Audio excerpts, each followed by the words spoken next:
உலக ரட்சகர் மீட்பெருமா இருக்கிற இயேசு கிறிஸ்துவின் அற்புத நாமத்தினால் மீண்டுமாய் காலை வாழ்த்துக்களை தெரிவித்துக் கொள்கிறோம். In the name of Jesus Christ, our Savior and Redeemer, we again give you morning greetings. நாம் சிலுவை குறித்து தியானித்து வருகிறோம். We have been meditating about the cross. இந்த சிலுவை தியானத்திலே In this meditation, ஒவ்வொரு வாரமும் ஒவ்வொரு பகுதியை பார்த்தோம். every week we have been seeing every part. கடந்த வாரத்திலே In the past week, ஏன் அழக்கூடாது, why we shouldn't ஏன் cry, அழ வேண்டும் என்று சொல்லி why we should cry. கடந்த வாரத்தின் செய்திகளை நாம் பார்த்தோம். We had seen the past weeks. இந்த வாரம் வேறு ஒரு தலைப்பினை பார்க்க போகிறோம். We'll see this time another heading. இது எல்லாம் எதை குறிக்கிறது? What does it all signify? சிலுவையிலே நமக்கு கிடைக்கப்பட்ட அந்த மீட்பை குறித்து சொல்லப்படுகிறது. It all says about the redemption we got on the cross. ஆனால் இன்றைக்கு மீண்டுமாய் 13ஆம் அதிகாரத்திலே, யோவான் 13ஆம் அதிகாரத்திலே அந்த முதல் வசனத்தை வாசித்து அந்த தலைப்பிலே தான் நாம் பேச போகிறோம். Let's read again the Gospel of John, chapter 13, verse 1. பஸ்கா பண்டிகைக்கு முன்னே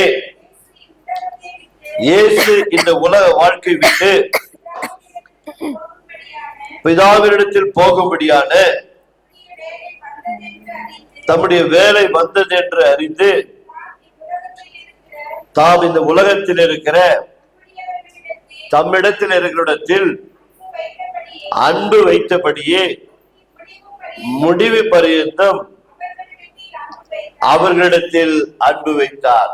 என் அன்பார்ந்த தேவ ஜனங்களே, My beloved God's people, தேவன் இந்த பூலோக வாழ்க்கையில God, when he was in this earth here, கடவுள் மனிதனாய் குமாரனாய் வந்த பொழுது, when God became a son and came to this earth, பிறந்து வளர்ந்து when he was born and தன்னுடைய raised up, ஊழியத்தை ஆரம்பித்து and when he started his ministry, அந்த முடிக்கிற கடைசி நேரத்திலே at the time when he was about to finish it, கர்த்தருடைய ஆவியானவர் God the Holy Spirit, அவருக்கு வெளிப்படுத்தின காரியங்கள் தான் இங்கு சொல்லப்பட்டு இருக்கிறது. the things that were revealed to him is what's said here. தம்முடைய வேலை வந்தது என்று அறிந்து, He knew that his hour had come. எந்த வேலைக்காக அவர் வந்திருக்கிறாரோ For which work he had come, அந்த வேலையை அவர் அறிந்து he knew it.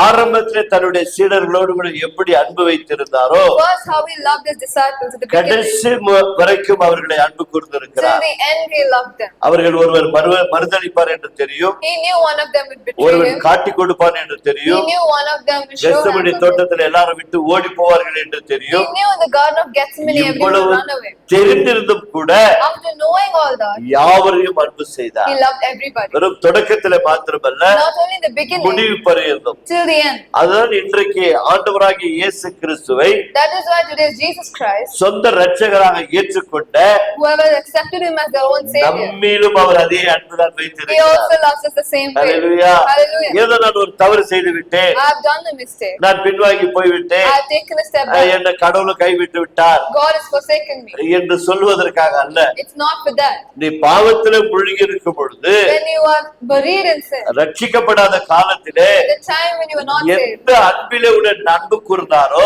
what love he loved you. இன்றைக்கு ரட்சிக்கப்பட்டு Today you've been saved. அவருடைய பாதையில போய்கொண்டிருக்கும் பொழுது When you're going on his path, ஏதோ ஒரு சில தவறுகள் செய்து விட்டால் you would have done some mistakes. அந்த அன்பு மாறவே மாறாது. The love doesn't அந்த change. அன்பு என்ன செய்கிறது? What does that love do? நம்மை கழுவி சுத்திகரிக்கிறது. It washes and cleanses us. இதைதான் இன்று பார்க்க போகிறோம். This is what we're going to see. நம்ம எப்படி சுத்திகரிக்கின்றார், How he sanctifies, எப்படி நம்மை பரிசுத்தப்படுத்துகிறார். how he consecrates us. கடந்த வாரத்தில் பார்த்த வண்ணமாக In the last week, how we have seen ஏன் அழக்கூடாது, why we shouldn't cry. எல்லாவற்றையும் அவர் செய்து முடித்து விட்டபடியால் Because he finished everything for us. அழுவதற்கு வாய்ப்பே இல்லை. There is no reason for us to ஏன் அழ வேண்டும் என்று சொன்னால், why you should cry. அழிந்து போகிற ஆத்துமாக்களை பார்க்கும் பொழுது When you're seeing the destroying soul, நாம் கண்ணீரோடு கூட தேவ சமூகத்துல வர வேண்டியதா we இருக்கிறது. have to come with tears to God's presence. எனக்காக நான் அழ வேண்டும், I have to cry for myself, என்னுடைய குடும்பத்திற்காக, for my family, என் பிள்ளைகளுக்காக for my children. நாம் அழ வேண்டும். We have to cry. காரணம் என்ன?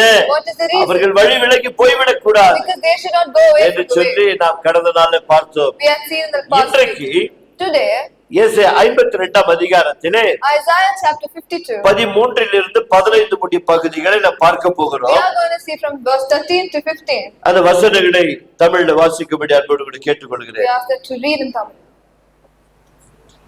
ஏசாயா 52 13 15 முடிய வசனங்கள். இதோ என் தாசன் ஞானமாய் நடப்பார், அவர் உயர்த்தப்பட்டு மேன்மையும்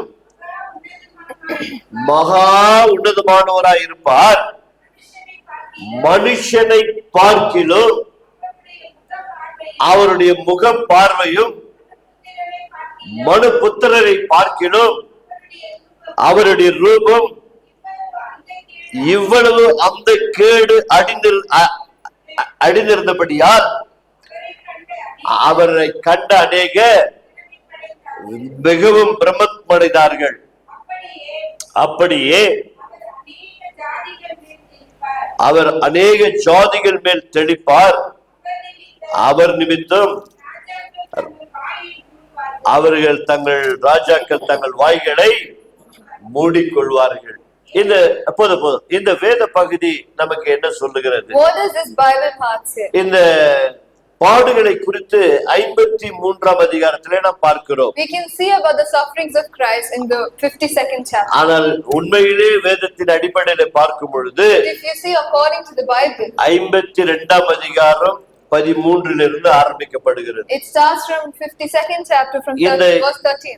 ஏசாயா தீர்க்கதரிசனம் குறித்து நாம் சில காரியங்களை அறிந்து கொள்ள வேண்டியது மிக மிக அவசியம். It is needed that we know a few things about the prophecy of Isaiah. கடந்த வருடத்தை தவக்காலத்திலே கூட சொல்லி இருக்கிறோம். In last year we are also told about that. மறந்து போனீர்களே எனக்கு தெரியாது. We do not know if we forgot. இருந்த போதிலும் ஏசாயா தீர்க்கதரிசன புத்தகத்தை பற்றி சில காரியங்களை அறிந்து கொள்ள வேண்டியது மிக மிக அவசியம். It is needed that you know a few things about this book of Isaiah. ஏசாயா தீர்க்கதரிசன புத்தகம் 66 புத்தகம். There are 66 books, 66 chapters in this book. முழு வேதாகமும் 66 புத்தகம். The entire Bible has 66 books. ஏசாயா 66 அதிகாரங்கள். Isaiah holds 66 chapters. முழு வேதாகமும் 66 புத்தகங்கள். The entire Bible has 66 books. இந்த 66 அதிகாரங்களை In all these 66 chapters, வேத ஆக்கியோன் எப்படி இதை செய்திருக்கிறார் என்று சொன்னால், how the Bible researchers have divided this is, நன்றாய் ஆராய்ந்தறிந்து இவைகளை ஜெபத்தோடு கூட எழுதப்பட்ட வேத சத்தியங்கள் இது. These are all written after praying much. எப்படி பழைய ஏற்பாடு 39 புத்தகங்கள் இருக்கிறதோ, How in the Old Testament there are 39 books. அதுபோலதான் ஏசாயா தீர்க்கதரிசன புத்தகம் 1ஆம் அதிகாரத்திலிருந்து 39 அதிகாரம் வரைக்கும் இந்த பழைய ஏற்பாட்டை குறித்து தெளிவாக எழுதப்பட்டு In இருக்கிறது. the book of Isaiah chapter 1 to 39 clearly tells about the Old Testament. எப்படி அவர் வரப்போகிறார், எப்படி பிறப்பக்க போகிறார், எப்படி பிறப்பினுடைய காரியங்கள் எல்லாம் வச்சு அங்கு எழுதப்பட்டு இருக்கிறது. How he's going to come, how is he going to be born, everything is written in the first 39 chapters. அந்த பிறந்த இயேசு கிறிஸ்து Now that Jesus Christ is born, தன்னுடைய ஊழியத்தை எப்படி ஆரம்பிக்க போகிறார், how he will start his ministry. அதான் 40ஆம் அதிகாரத்திலிருந்து 66 27 புத்தகங்கள். That is what is from 40 to 66, the 27 books. 27 அதிகாரங்கள் இங்க எழுதப்பட்டு The இருக்கிறது. 27 chapters are written here. அதுல நடு மையம் தான் இந்த 53ஆம் அதிகாரம். In between of all that is the 52nd chapter. அந்த 53ஆம் அதிகாரத்துக்கு முன்னமே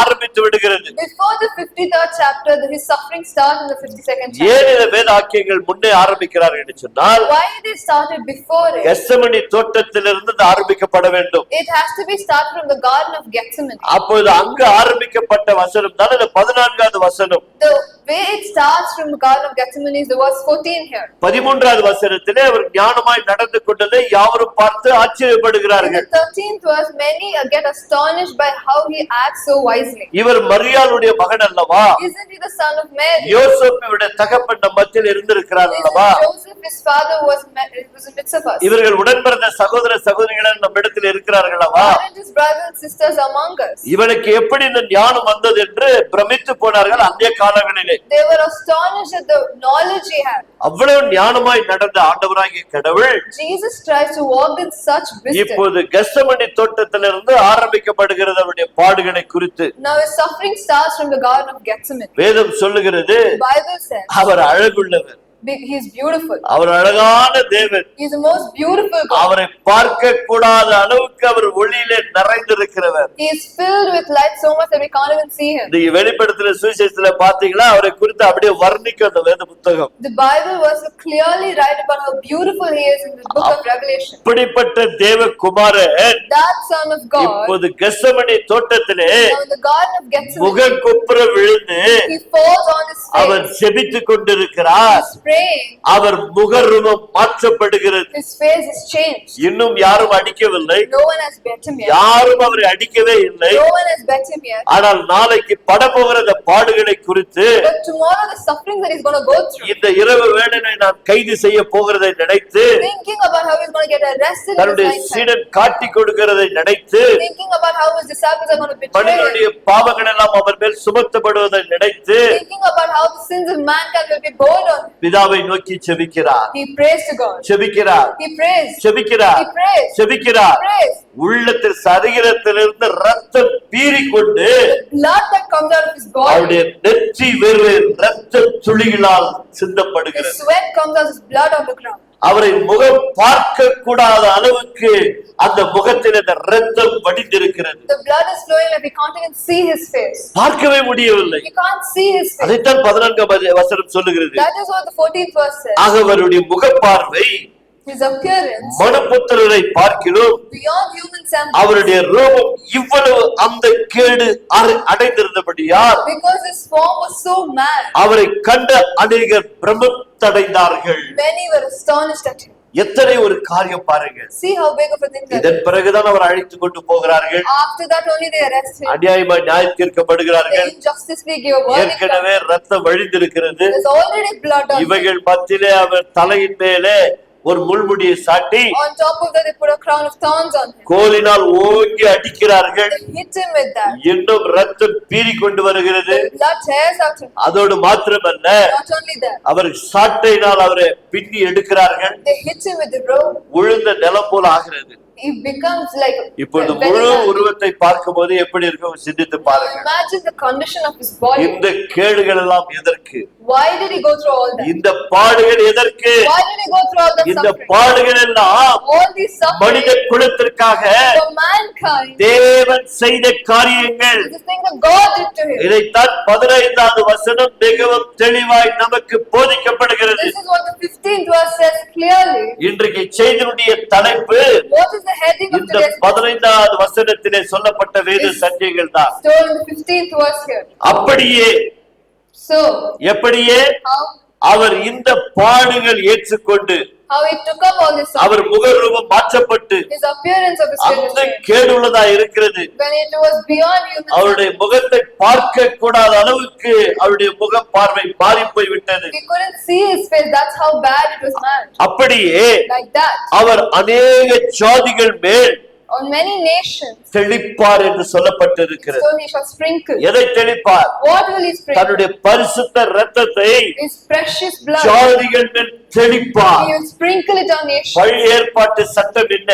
What is the thing of the Old Testament? தேவன் தனக்காக ஒரு குடும்பத்தை தெரிந்து கொண்டார். God knew for himself. Abraham என்ற ஒரு சந்ததியை தெரிந்து கொண்டார். He chose Abraham's descendants. அதன் வழியாய் ஆபிரகாம், யாக்கோபு, யோசேப்பு. Like that only Abraham, Isaac and Jacob. அதன் பிறகு ஒவ்வொரு சந்ததியாய் தலைமுறையாய் வருகிறது. Then every descendant start coming out of them. இப்படி வந்த ஒரு குடும்பத்தை தான் Now coming out of the one family, இஸ்ரவேல் குடும்பத்தை he chose the இந்த Israel. உலகத்திற்கு அவர் வெளிப்படுத்தினார். He revealed it to the world. நான் உங்களுக்கு செய்கிற காரியங்களை The things I'm doing it to you. இந்த உலகம் அறிந்து கொள்ள வேண்டும். The world should know it. நான் உன் பாவங்களை மன்னிக்கிறதை ஜனங்கள் காண வேண்டும். People should know that I'm forgiving your sins. உங்கள் அக்கிரமங்களை நான் மன்னிக்கிறதை அந்த ஜனங்கள், மற்ற ஜனங்கள் பார்க்க வேண்டும். The other people should see the transgressions that I'm forgiving for you. உங்களை ஆசீர்வதிப்பதை மற்ற ஜனங்கள் பார்க்க வேண்டும். Other people should see me blessing you. நான் எப்படிப்பட்ட தேவன் என்பதை அற்புதங்கள் வழியாய் காட்ட வேண்டும் I will show you what kind of a God I am through என்று wonders. சொல்லி இஸ்ரவேல் ஜனங்களை கர்த்தர் ஒரு தனி ஒரு சந்ததியாய் உருவாக்கி அவர்களை ஆசீர்வதித்து He வைத்திருந்தார். created them as a new descendant and he blessed them. அப்போ இந்த இஸ்ரவேல் ஜனங்களுக்குள்ள ஒரு மனப்பான்மை இருந்தது. So among these Israel people there was a notion. நாங்கள் மட்டும்தான் கடவுளுடைய பிள்ளைகள். We are the only God's children. இன்றைக்கும் யூதர்கள் மத்தியில இந்த மனநிலை இருக்கிறது. Till today Jews have that notion. நாங்கள் மட்டும்தான் கடவுள் பிள்ளைகள். Only we are God's children. மற்ற உலகத்திலே இஸ்ரவேல், அதாவது யாக்கோபின் சந்ததி யாரெல்லாம் இல்லையோ, Whoever is not the descendants of Jacob, யூதர்கள் யாரெல்லாம் இல்லையோ, whoever is not அவர்கள் Jews, எல்லாம் புறஜாதிகள். all of them are இவர்கள் Gentiles. எல்லாம் நரகத்தின் பிள்ளைகள். They are all children of hell. அப்படிதான் அவங்க பார்க்குவாங்க. That is how they see. இன்றைக்கு அதே பார்வையில தான் நம்ம பார்த்துட்டு இருக்கிறோம். That is how they view the entire world. ஆனால் இங்கு வேதம் என்று சொல்லுகிறது, What does the Bible say? அவர் அநேக ஜாதிகள் மேல் தன்னுடைய ரத்தத்தை தெளிப்பார். He will sprinkle his blood on many nations. Our தெளிக்கப்படுகிறதுனாலே Because he sprinkled, ஏதோ ஒரு இனம் பாவ மன்னிப்பு பெறுவதில்லை, not only one nation will just receive, உலகத்தில் இருக்கிற அத்தனை ஜாதி ஜனங்களும் பரிசுத்தமாக்கப்படுகிறார்கள். all the clans and nations of the world will be. அதைத்தான் வேதம் சொல்லுகிறது. That is what the Bible இந்த says. பழைய ஏற்பாட்டில் ஒரு காரியத்தை கர்த்தர் அவர்களுக்கு வெளிப்படுத்தி காட்டினார். In the Old Testament, God revealed a few things to the people. லேவிய ராகமம் The book of 16ஆம் Leviticus, அதிகாரத்திலே chapter 16. 19ஆம் வசனத்தை வாசித்து பாருங்க. Let's read the 19th verse. அங்கு ஆசாரியன் செய்யக்கூடிய காரியத்தை அங்கு கர்த்தர் அவனுக்கு வெளிப்படுத்துகிறார். There are a few things that the priest has to do there. அங்கு என்ன சொல்லப்பட்டதோ What is told there? அதுதான் இயேசு கிறிஸ்து இந்த புதிய ஏற்பாட்டில் நிறைவேற்றினார். That is what Jesus Christ fulfills in the New Testament. பழைய ஏற்பாட்டு நிலைமை வேறு, In the situation in the Old Testament was different. புதிய ஏற்பாட்டு நிலைமை வேறு. The situation in the New Testament is different. ஆனால் இரண்டும் எதற்காக வைக்கப்பட்டிருக்கிறது? But what both is kept is, பழைய ஏற்பாட்டிலே செய்து கொண்டு வந்த காரியங்களை புரிந்து கொண்டால்தான் only if you understand the things that they do in the Old Testament, புதிய ஏற்பாட்டிலே தேவன் நமக்கு என்ன செய்தார் என்பது புரியும். you can understand what's happening in the New Testament. என்ன சொல்லுகிறது? What is it told? தன் விரலினால் அந்த இரத்தத்தினாலே எடுத்து 7 தரம் அதன் மேல் தெளித்து அதை இஸ்ரவேல் புத்திரரின் தீட்டுகள் நீங்க சுத்திகரித்து பரிசுத்தப்பட கடவன். And he shall sprinkle some of the blood on it with his finger 7 times, and cleanse it and consecrate it from the uncleanliness of the people of Israel.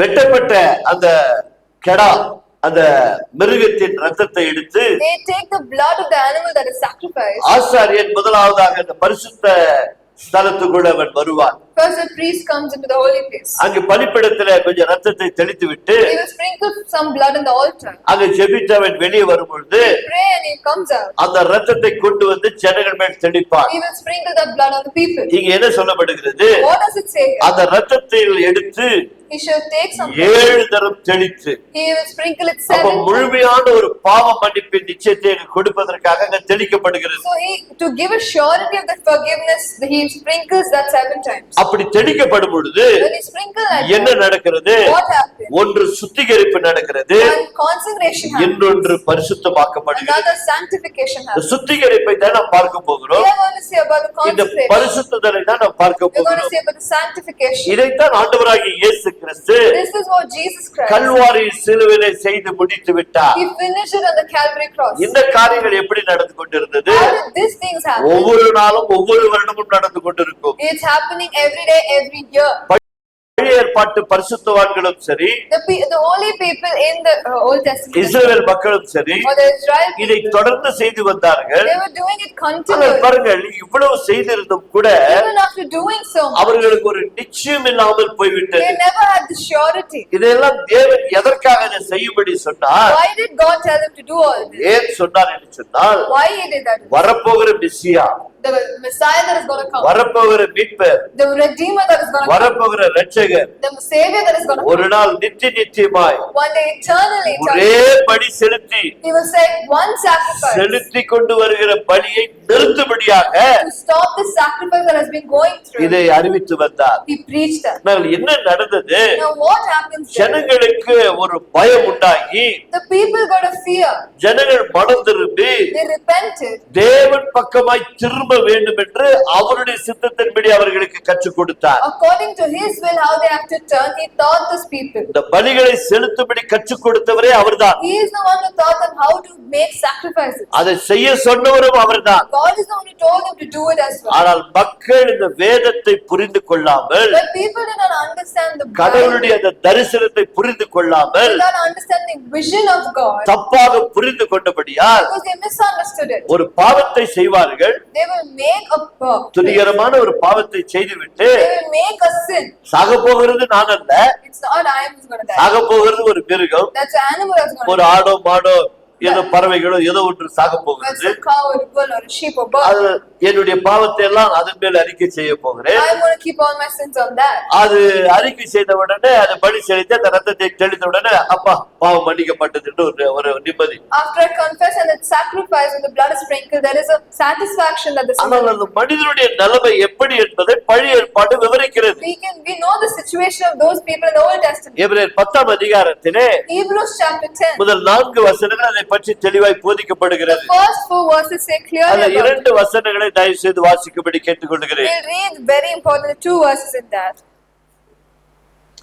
Hebrews chapter 10ஆம் 10 அதிகாரம் 1 verse 2. 1 to 2.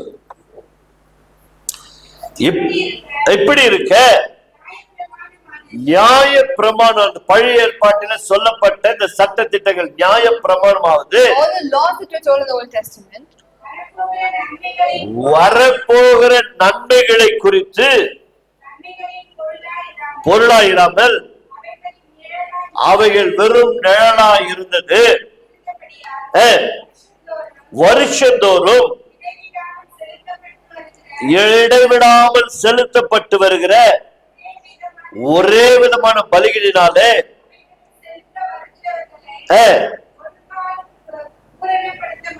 ஒரு காலம் அது பூர்ணப்படுத்த என்ன பண்ணல. ஏன் பலி செலுத்த அடப்ப ஏன்பா இந்த கடவுள் இந்த பலியை செலுத்த சொன்னாரு? then why did God even tell to make sacrifice? அது ஒரு நிழலாட்டமாய் அவர்களுக்கு தேவன் கட்டளை கொடுத்தார். It was something of foreshadowing of things. நிழல் என்றால் பலமுறை நான் சொல்லி இருக்கிறேன். If you're told what is the shadow, இப்ப உதாரணமா நாம இங்க இருந்து யஷ்வந்த்பூர் போகிறோம். for example, we go from here ரொம்ப தூரம் வேண்டாம், நம்ம யஷ்வந்த்பூர் போகிறோம். we go to Yashwantpur. போகிற வழியில அங்கங்க ஒரு சிக்னல்ல ஒரு இது போட்டு இருப்பாங்க, போர்டு போட்டு இருப்பாங்க. on the way on every signal there's a board.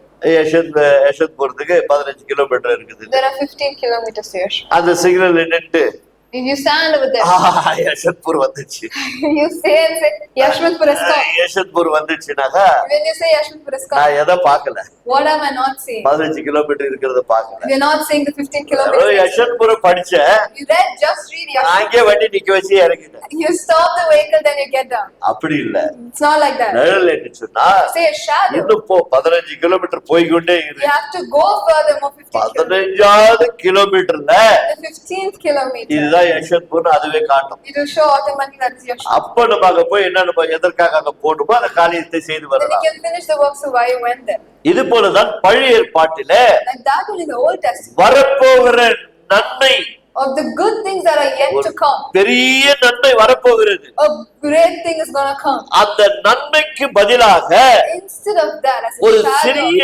காரியங்களை கர்த்தர் சொல்லிக் கொடுக்கிறார். God teaches them few little things. ஒரு நிழலாட்டமா இது செய்து கொண்டே வா. as a foreshadowing to those things, he shows them few things. நாள் ஒன்று வரப்போகிறது, a day will come. மெய்யான பலி ஒன்று there வரப்போகிறது. is going to come a true sacrifice. அது நம்மை போல மனித சாயல மனித குமாரனாய் வரப்போகிறார். he will come as a human in the form of us. அவர் வந்து ஒரு நாள் பலியாக போகிறார். one day he will come as a sacrifice. அது வரைக்கும் இது உங்கள் பார்வைக்கு இருக்கட்டும் என்று சொல்லிக் கொடுத்தார். until then, let this be as a symbolic இது representation. உன்னை பூர்ணப்படுத்த மாட்டாது. this will not completely satisfy. பூர்ணப்படுத்த மாட்டாது. why it will not fulfill it? இப்ப 2வது வசனத்தை வாசி. to the second verse. ஒருவேளை அது பூர்ணப்படுத்துமானால் ஆராதனை செய்கிறவர்கள் ஒரு முறை சுத்தமாக்கப்பட்ட பின்பு இன்னும் பாவம் உண்டென்று உறுத்தும் மனசாட்சி அவர்களுக்கு இல்லாதிருப்பதினால் அந்த பலிகளை செலுத்துகிறது நிறுத்தப்பட்டிருக்கும் அல்லவா? யோசிச்சு பாருங்க. you think and see. ஏன் வருஷந்தோறும் பலி செலுத்தினாங்க? why did they keep doing it annually? உண்மையான மனசாட்சி அவர்களுக்கு இருந்திருந்தா if they had true consciousness, அப்பா பலி செலுத்திட்டப்பா, I've already given the N sacrifice. பாவங்கள்லாம் மன்னிக்கப்பட்டதுப்பா my sins all have been forgiven. அப்படின்னு ஒரு நிம்மதி வந்திருக்கணும். they would have got the satisfaction. அந்த நிம்மதி அவங்களுக்கு வரவே இல்லை. they didn't have that peace at all. பலி செலுத்தினாங்க, they've done the sacrifice, ஆனா பாவம் மன்னிக்கப்பட்ட மாதிரி அவங்களுக்கு தெரியல. but they don't feel like the sins have been forgiven. ஏன்னா பலியா இருக்கிறது ஒரு மிருகம். because the one that's been sacrificed is an animal. வேத சட்டம் என்ன சொல்லுகிறது? what does the Bible say? பாவத்தின் சம்பளம் மரணம். the wages of sin is death. மிருக மரணம் அல்ல. it's not death of an animal. மனிதனுக்காக மனிதன் சாக வேண்டும். for a man only should die. அப்ப மனிதனுக்காக மனிதன் சாக வேண்டும் என்று சொன்னால் for a man should die. இந்த உலகத்துல ஒரு மனிதனும் பரிசுத்தமா இல்லை. then no man is holy on this earth. பாவம் இல்லாத மனுஷன் ஒருவனும் இல்லை. there is no man who is holy on this earth. அப்ப பாவம் இல்லாத ஒரு பரிசுத்தமுள்ள ஒரு மனுஷன் இந்த உலகத்துல வர வேண்டும் என்று சொன்னால் you have to know a person without sin. கடவுளே மனித ரூபம் எடுத்து only God should take a human form. மரியாளுடைய கர்ப்பத்திலே இடம்பெற்று He has to take in place in Mary's womb. பரிசுத்தமுள்ள ஒரு மனிதனாய் He should be born as a holy human. எந்த ஆண் தொடர்பு இல்லாமலே Without a relationship of a man. புருஷன் தொடர்பு இல்லாமலே Without a relationship of a husband. அவர் இந்த உலகத்திலே பிறந்தார். He has to be born. அவர்தான் பரிசுத்தமுள்ள தேவன். And that was Jesus Christ. அவர் இப்போது மனுஷகுமாரனாய் He was வந்திருக்கிறார். born of a son of man now. எதற்காக மனுஷகுமாரனாய் வந்தார்? Why was he born a son of man? மனித குலத்தை மீட்க வேண்டும் என்று சொன்னார். To redeem ஒரு mankind. மனிதன் பலியாக வேண்டும். A man should be sacrificed. அதனால்தான் அன்றைக்கு Abraham That is why Abraham that day, விசுவாசத்தின் தகப்பன் என்று சொல்லுகிறோமே, we say is a God, the father of faith. அந்த ஆபிரகாம் தன்னுடைய ஒரே பேரான குமாரனை பலிபீடத்தில் வைக்கும் பொழுது When he kept his only son Isaac on the altar, கர்த்தர் அந்த பலியை நிறுத்த சொன்னார். God said to stop that sacrifice. ஏன் நிறுத்த சொன்னார்? Why did he tell the இந்த sacrifice? மனிதன் அந்த பிள்ளையை பலி கொடுத்தாலும் கூட Even if the man is going to sacrifice that child, ஒரு மனிதனுடைய பாவங்களும் மன்னிக்கப்பட போவதில்லை. no man's sins are going to be forgiven. ஏனென்று சொன்னால் அப்படிப்பட்ட விசுவாசத்தின் தகப்பன் கூட Why? Even because the father of faith Abraham, அவனும் பாவியா இருக்கிறார். he is also a sinner. அவனுக்கு பிறந்த ஈசாக்கும் பாவியா இருக்கிறார். Isaac was born to him was also a sinner. ஆனால் அவனை பலி செலுத்தினாலும் கூட Even if you're going to sacrifice ஒரு him, மனிதனுடைய பாவங்களும் மன்னிக்கப்பட போவதில்லை. no man's sin is going to be forgiven. ஆனால் அந்த பலியை நிறுத்தும்படி வானத்திலிருந்து ஒரு சத்தம் உண்டானது. To stop that sacrifice, a sound came from அன்று heaven. அந்த பலி நிறுத்தப்பட்டது. That day, that sacrifice was ஒரு stopped. மனிதனை கூட எனக்காக பலியிடு என்று சொல்லி பலி செலுத்தவில்லை. Not one man. God said, "Give me one man to die." பலி செலுத்து என்று பரிசோதித்தாரே தவிர He only tested him to give a அந்த sacrifice, பலியை அவர் அனுமதிக்கவில்லை. but he did not allow that sacrifice. காரணம் என்ன? What is the reason? பலியாக வேண்டிய ஒருவர் இருக்கிறார். Because there's already a person who's supposed to be a sacrifice. பலியாக வேண்டிய ஒரு மெஸ்ஸியா வரப்போகிறார். There's a Messiah who is going to be sacrificed. மனித கூட மீட்பிற்காக ஒரு ராஜாதி ராஜா இந்த உலகத்திலே மனிதனாய் வரப்போகிறார். The redemption of mankind, a King of Kings is supposed to come. அவர் ஒருவரால் தான் அந்த மனிதனுடைய பாவங்களை மன்னிக்கப்பட Only முடியும். He can forgive the forgiveness of sin. அதனால் பழைய ஏற்பாட்டு பரிசுத்தவான்கள் எல்லாம் So all the holy people in the Old Testament, இந்த மிருக பலியினாலே because of this animal sacrifice, ஒருவனும் பரிசுத்தமாக்கப்பட முடியவில்லை. no one could have been cleansed. பரிசுத்தமாக்கப்பட்டது போல் நினைத்தார்கள். They thought they were cleansed of their sins, ஆனால் அவருடைய மனசாட்சியிலோ but in their consciousness, இன்னும் பாவம் உண்டு என்று நினைத்தார்கள். they were thinking that sin is still there. இன்னும் பாவம் இருக்கிறது, There is still sin. இன்னும் பாவம் இருக்கிறது. There is still sin. ஆனால் ஒவ்வொரு நாளும் பலியை செலுத்திக் கொண்டே வந்தார். That is why every day they were giving up ஒவ்வொரு sacrifice. வருடமும் பஸ்கா வரும்போது அவர்கள் பலியை செலுத்தி வந்தார்கள். Every year during the festival of Passover, they gave a sacrifice. ஆனால் மனிதனுடைய பாவத்திற்கு நிவாரணம் கிடைக்கவே இல்லை. But there was no confirmation for the இப்பொழுது forgiveness. ஆண்டவராகிய இயேசு கிறிஸ்து Now Jesus Christ கல்வாரி சிலுவையிலே on the Calvary cross, நமக்காக for பலியானார். us, He became a sacrifice. நமக்காக For பலியானார். us, He became a sacrifice. வேதம் சொல்லுகிறது. The Bible says, சங்கீதம் 40 அதிகாரத்திலே Psalms chapter 4, 6, 7, 8 வசனங்களை வாசித்து பாருங்கள். 6, 7 and 8 says, இதோ காணிக்கை பலியை நான் விரும்பவில்லை. I do not want offering. காணிக்கையும் பலியை நான் விரும்பவில்லை. I don't want offerings and பாவ sacrifices. நிவாரண பலியை நான் விரும்பவில்லை. I don't like the sacrifice. ஆயினும் கர்த்தர் சொல்லுகிறார், But still God said, இதோ நான் வருகிறேன். Behold, I'm going to come. எதற்காக நான் வருகிறேன்? Why am I coming? புத்தக சுருளிலே என்னை குறித்து எழுதி வைக்கப்பட்டிருக்கிறது. Because the scroll of the book is written of me. இந்த பலியை நான் செலுத்தாமல் போவேன் என்று சொன்னார். If I go without giving the sacrifice, இந்த பலியை நான் கொடுக்காமல் போவேன் என்று if I சொன்னார். don't give up the sacrifice, மனித குலத்திற்கு மீட்பு இல்லை. there is no redemption for man. பாவ மன்னிப்பு என்ற நிச்சயம் இல்லை. You will not have the confirmation of the forgiveness. ஆனால் தீர்க்க தரிசனமாய் சங்கீதக்காரன் எழுதி வைத்தார். So as a prophecy he wrote in the book of இதோ Psalms, புத்தக சுருளில் என்னை குறித்து எழுதி in the வைக்கப்பட்டிருக்கிறது. scroll of the book is written about me. இதோ வருகிறேன். Behold, I have come. இதுதான் கஸ்தமணி தோட்டத்திலே நடந்தது. This is what happened in the Garden of Gethsemane. யூதாஸ் இயேசுவை காட்டிக் கொடுக்கும் பொழுது When Judas betrayed Jesus, இயேசு போர் சேவகர்களை பார்த்து கேட்டார், now he looks up to the Roman soldiers and he said, யாரை தேடுகிறீர்கள்? who are you searching? யாரை Who தேடுகிறீர்கள்? are you searching? நசரேயனாகிய இயேசுவை தேடுகிறோம் என்று சொன்னார்கள். They said, we're searching for Nazarene Jesus. நான் தான் என்று He சொன்னார். said, I am. புத்தக சூழலை என்னை குறித்து எழுதி It's வைக்கப்பட்டிருக்கிறது. written in the scroll of the book about you. இதோ வருகிறேன். Behold, I have come. நான் தான் என்று சொன்னார். He said, I am he. நான் தான் என்று சொன்ன உடனே He said, I am. அத்தனை போர் சேவகர்கள் போய் அப்படி பின்னிட்டு விழுந்து போனார்கள். All the soldiers went back and they fell. அந்த தேவன் அந்த நிமிஷத்திலே நினைத்திருந்தார், If that God had gone at that moment, அவர்கள் எல்லோரும் நிர்மூலமாக்கி இருக்க he முடியும். could have destroyed ஆனால் everybody. தேவன் அதை செய்யவில்லை. But he did not do that. காரணம் என்ன? What is the reason? வேத வாக்கியம் நிறைவேற வேண்டும். Because the promise should be இதோ fulfilled. நான் வருகிறேன். Behold, தினந்தோறும் உங்கள் மத்தியில் இருந்தேன். I was so long in front of you. தினந்தோறும் உங்கள் மத்தியில் இருந்தேன். Every day I was in front என்னை of you. கைது செய்யவில்லை. Now did they arrest me. ஆனால் இப்பொழுது வேலை வந்தது. But the time is வேலை வந்தது. But the time is இதோ நான் இங்கே தான் இருக்கிறேன். I am here. ஓடி நான் மறைவதற்கு I am not running and நான் hiding. அதற்காக வரவில்லை. I haven't come for that. இதோ வருகிறேன். Behold, I have come. தன்னையே முழுவதுமாக ஒப்பு கொடுத்தார். He surrendered himself completely. அதனால்தான் இன்றைக்கு பாவ மன்னிப்பு என்ற நிச்சயம் நமக்கு இருக்கிறது. That is why we have the confirmation of forgiveness today. தேவனாகிய கர்த்தர் God the இது Father. பழைய ஏற்பாட்டிலே தீர்க்கதரிசனமாய் அநேக காரியங்களை சொல்லி We வைத்திருக்கிறார். are told that it's a prophecy in the Old Testament many ஒரு times. காலத்திலே பழைய ஏற்பாட்டிலே நிச்சயமில்லாத அந்த பலிகள் எல்லாம் All these sacrifices that did not have the confirmation. எப்படி அவர் நிச்சயத்தை கொடுக்கிறார் என்பதை வேத வாக்கியங்கள் நமக்கு சொல்லப்பட்டு The இருக்கிறது. Bible says how he gives that confirmation. எரேமியா தீர்க்கதரிசன புஸ்தகத்திலே The book of Jeremiah. 31ஆம் அதிகாரத்தை எடுத்துக்கொள்ளுங்கள். Let's take the book of the chapter of 31. 31வது வசனத்திலிருந்து From the 31st verse. 33 முடிய வசனங்கள் இங்கே தெளிவாக Till the எழுதப்பட்டிருக்கிறது. 33rd was written அன்பார்ந்த clearly. தெய்வ ஜனங்களே, My dear God's people. பழைய ஏற்பாட்டில் சொல்லப்பட்டதெல்லாம் All this is written in the Old ஒரு Testament. நிழலாட்டமா இருந்தாலும் கூட Was a foreshadow. அது நிஜமாக கர்த்தர் மாற்றினார். But he made it true. அது நிஜமாக கர்த்தர் நிறைவேற்றி He இருக்கிறார். fulfilled did everything. அதனால்தான் இன்று அமர்ந்து இருக்கிறோம் அவருடைய சமூகத்திலே. That is why we're seated here today in his presence. வாசிக்கிறார்கள், கவனியுங்கள். Let's read. இதோ நாட்கள் வரும் என்று கர்த்தர் சொல்லுகிறார். அப்பொழுது இஸ்ரவேல் குடும்பத்தோடும் யூதாவின் குடும்பத்தோடும் ஒரு புதிய உடன்படிக்கை நான் செய்ய போகிறேன். நான் அவர்கள்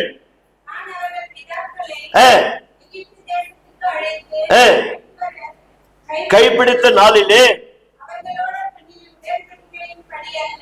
எந்த உடன்படிக்கை அல்ல, பழைய ஏற்பாட்டில் எதற்கு உடன்படிக்கை செய்தார்? Why did he make a covenant in the Old Testament? பழைய ஏற்பாடு உடன்படிக்கை The covenant in the Old Testament எகிப்திலிருந்து விடுதலையாக்கி to redeem them from உங்களை Egypt, கானான் பாலும் தேடு ஓடுகிற தேசத்துல கொண்டு போய் விடுவேன். to leave them in the land of Canaan. அந்த மாதிரி உடன்படிக்கை அல்ல. Not a covenant like that. ஏனெனில் நான் அவர்களுக்கு நாயகனாய் தேவனாய் இருந்தும் கூட அந்த என்னுடைய உடன்படிக்கையை அவர்கள் மீறி அவமாக்கி போட்டார்களே என்று கர்த்தர் சொல்லுகிறார். போட்டாங்களா இல்லைங்களா? Didn't they break the covenant?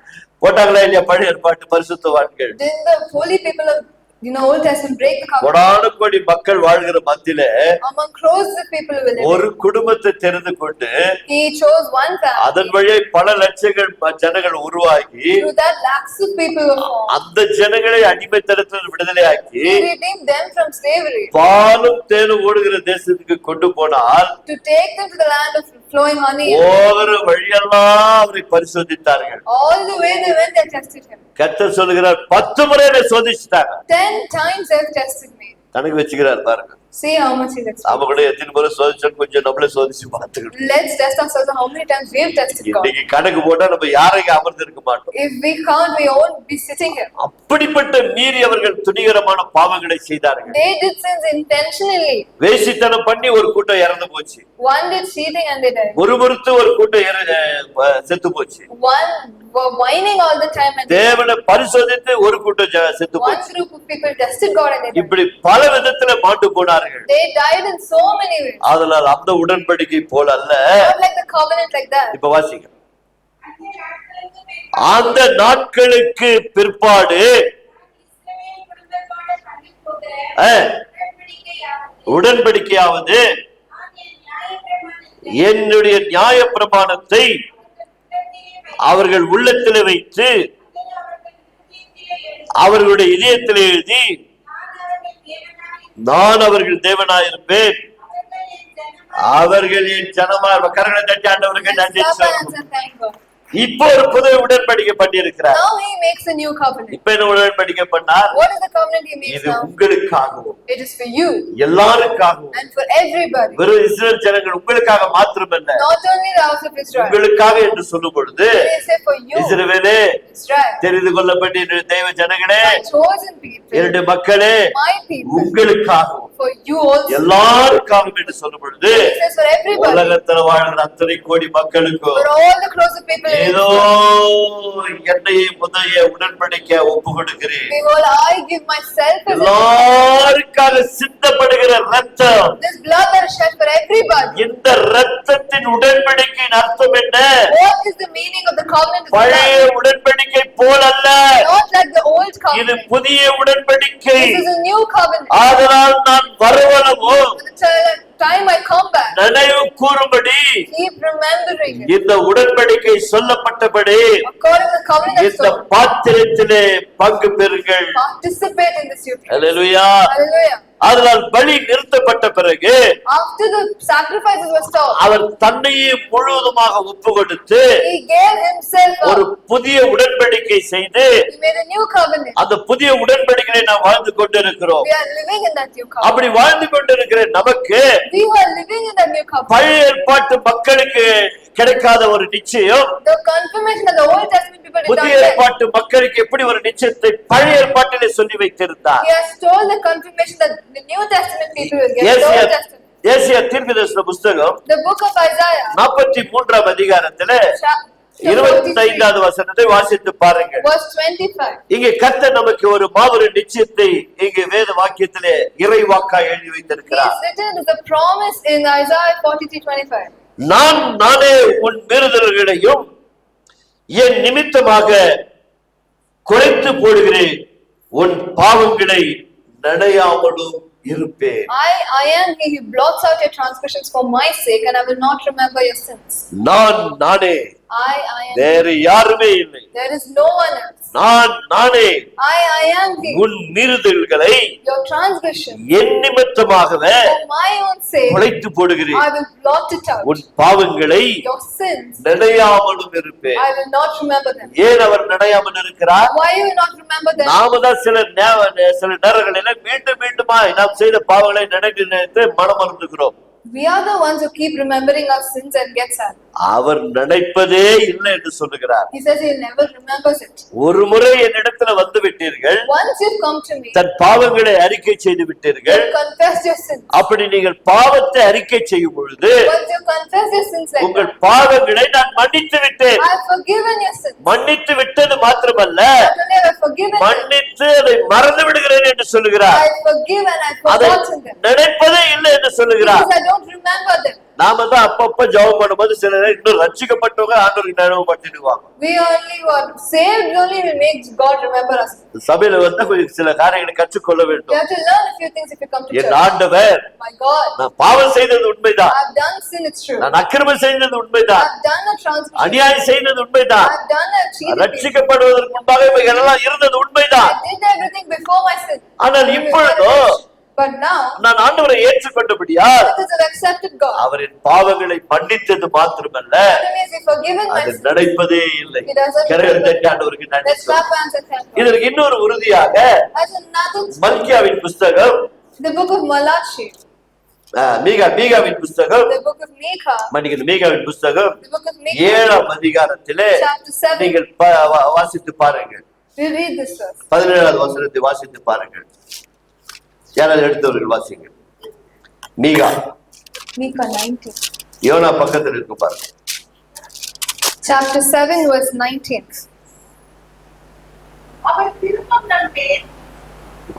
அவர் திரும்ப ஏய், ஏய், நம்முடைய அக்கிரமங்களை அடக்கி, நம்முடைய அக்கிரமங்களை அடக்கி நம்முடைய பாவங்கள் எல்லாம் சமுத்திரத்தின் ஆழங்களிலே போட்டு விடுவார். கரகத்தை ஆண்டவருக்கு நன்றி Let's சொல்லுவோம். clap hands and thank God. நினைக்கவும் மாட்டாரு, Don't think about it. அதை எடுத்து கடலின் ஆழத்துல போட்டுருவாராம். He will cast it into the depths of the sea. எவ்வளவு ஒரு நல்ல தேவன் பாருங்க. See how good of a God. வரப்போகிற மெஸ்ஸியாவை குறித்து He's அறிவிக்கப்பட்டிருக்கிறது. already chosen, but the Messiah அந்த is going to come. Messiah நமக்காக பாடுபடுவார் என்று It's எழுதப்பட்டிருக்கிறது. already written, He will suffer for us. எப்படி இந்த பழைய ஏற்பாட்டில மனிதனுடைய பாவத்தை மிருகம் சுமந்தது போல How in the Old Testament the sins of man was born அந்த an animal. நிச்சயமில்லாத மிருகம் செத்து போனது.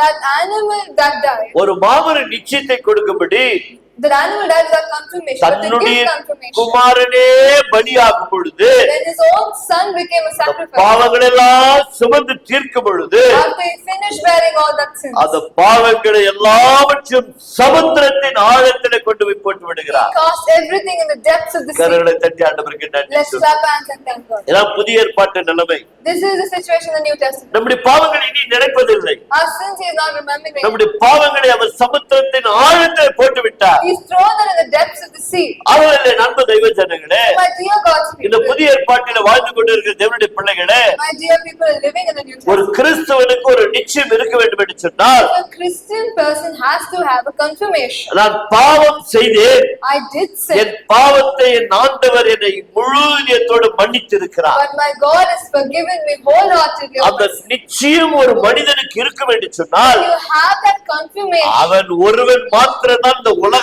வாழ்க்கை முடிக்கும் பொழுது Only he, when he finishes his earthly life, நித்திய வாழ்வுக்குள் போக he முடியும். can go into eternal life. பாவ மன்னிப்பு நிச்சயமே இல்லை என்று சரி வைத்துக் கொள்வோம்.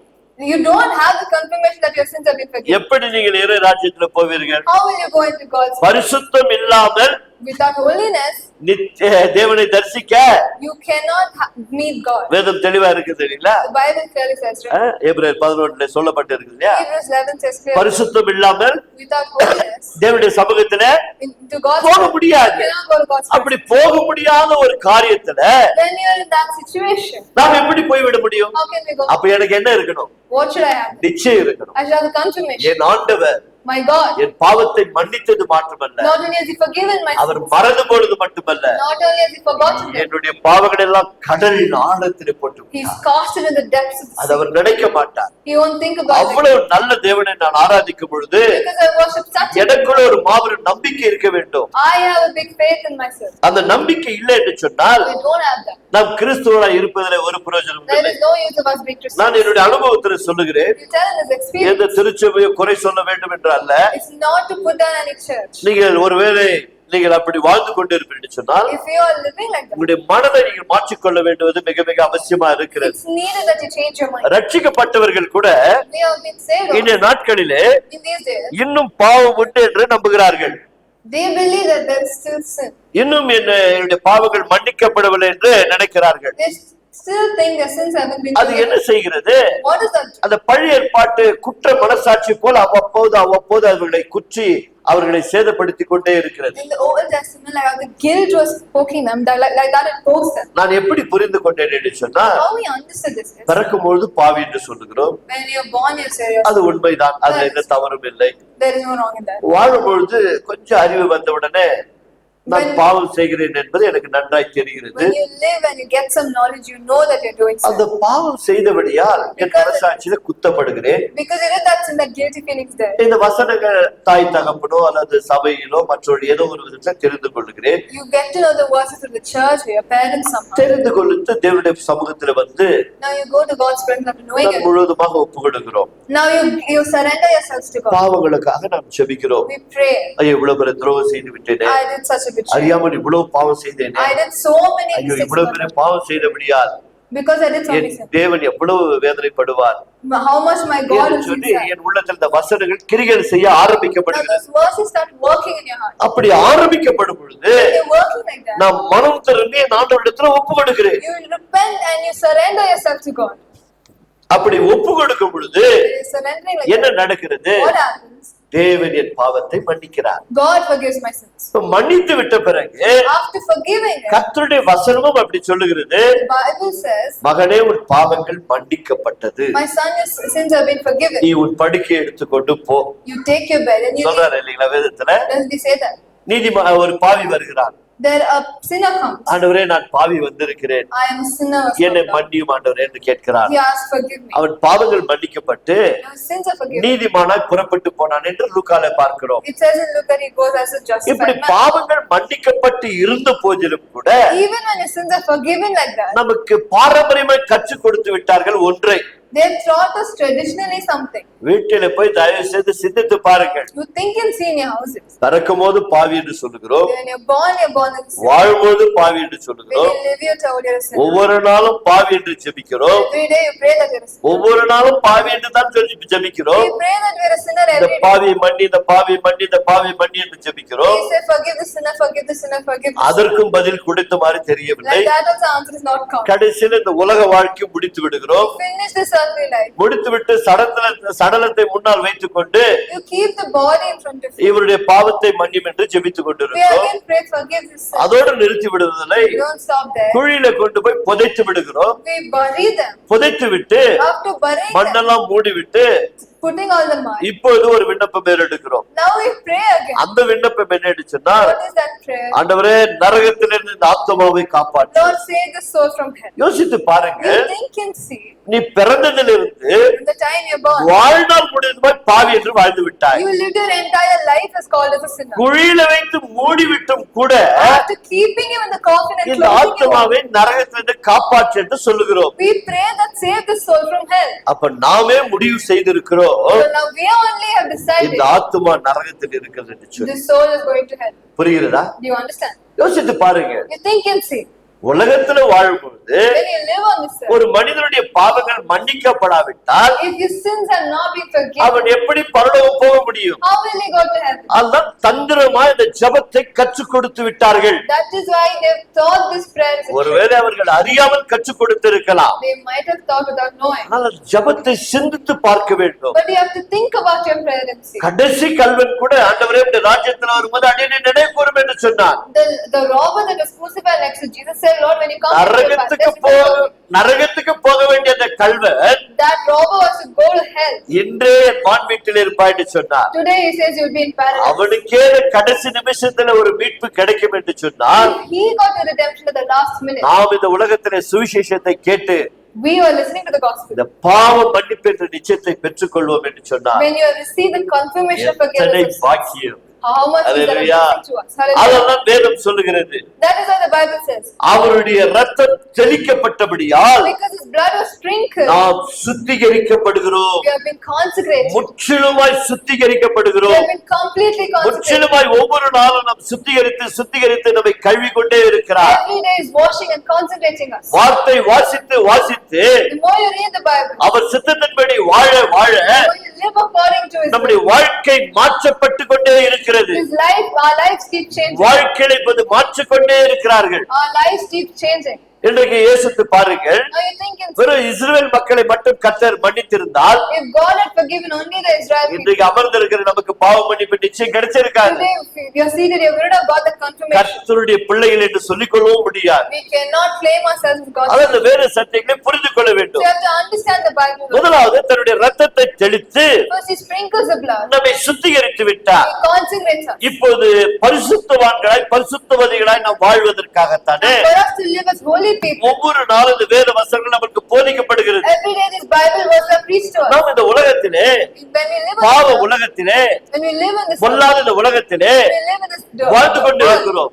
we live in it. அதனால் பாவம் ஏதோ ஒரு விதத்துல நம்மை மேற்கொள்ள பார்க்கிறது. Somehow sin's trying to overcome us. சுத்திகரித்த தன் பிள்ளைகள் So all these people are concentrating பரிசுத்தமாய் வாழ வேண்டும் என்று for சொல்லி them to live holy. இந்த வேத வசனங்களை நாம் கேட்க The more you listen to the verses, நம்முடைய வாழ்க்கையில தேவன் ஒவ்வொரு முறையும் நம்மை பரிசுத்தப்படுத்திக் கொண்டே இருக்கிறார். every day God is sanctifying. இதைதான் நாம் கடைசியாய் புரிந்து கொள்ள போகிறோம். That is our understanding finally. சுத்திகரிப்பு என்பது ஒன்று, There is consecration is one, பரிசுத்தமாக்குதல் என்று வேறொன்று. sanctification is another thing. ஆண்டவரிடத்துல வரும்போது When you come to God, நம்மை பரிசுத்தப்படுத்துகிறார், He சுத்திகரித்துக் கொண்டே இருக்கிறார் வசனத்தின் வழியாய்.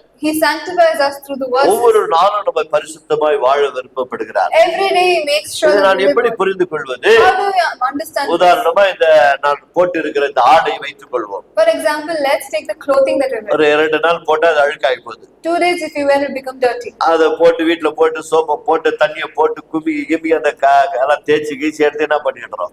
We wash it nicely after dipping in water. அழுக்கு We brush துணியை கசக்கி We brush it எடுத்துடுறோம். clean, we take it. அது அப்படியே இங்க போட்டு வந்து மேடையில நின்னா எப்படி இருக்கும்? If you take like that only wear it and come out with it.